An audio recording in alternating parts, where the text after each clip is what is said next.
Ils ont finalement trouvé un compromis. Après 4 séances de négociation, les partenaires sociaux ont trouvé un accord sur l'assurance chômage. Il doit permettre des économies de 1,2 milliard d'euros, alors que le régime perd 4 millions d'euros par an.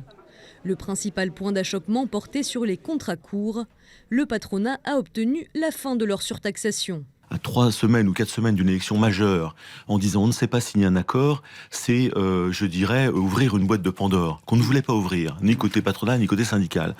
Donc en fait, on a réussi à trouver cet accord, et j'insiste, sans augmenter les contrats courts, les cotisations sur les contrats courts. Seuls les contrats courts d'usage continueront d'être surtaxés pendant 18 mois, un point qui divise le MEDEF, dont plusieurs membres ont démissionné.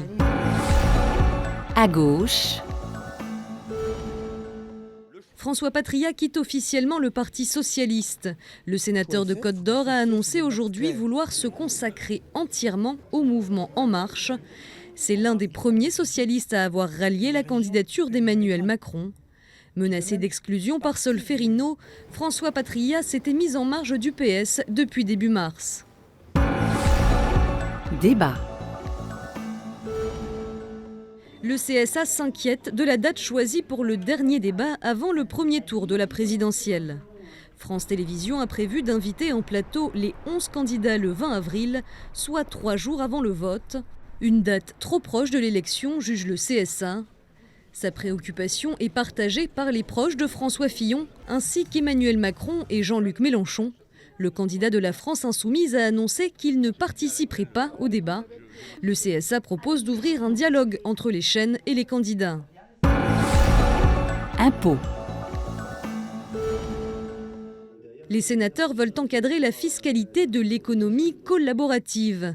Pour certains, les plateformes comme Airbnb ou Le Bon Coin permettent de gagner un complément de salaire.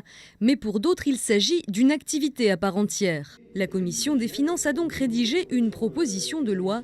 Elle vise à fixer un plafond au-delà duquel les revenus issus de ces plateformes seraient imposés. On a considéré qu'en dessous de 3 000 euros, on était dans ce qu'on appelle plutôt le partage, le remboursement de frais. Au-delà de 3 000 euros, ça devient une part importante du revenu, c'est après la moitié du RSA.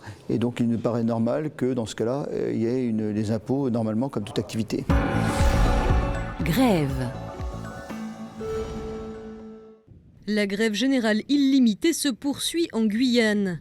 Mais au 3e jour de la mobilisation, une partie de l'activité économique a pu reprendre aujourd'hui.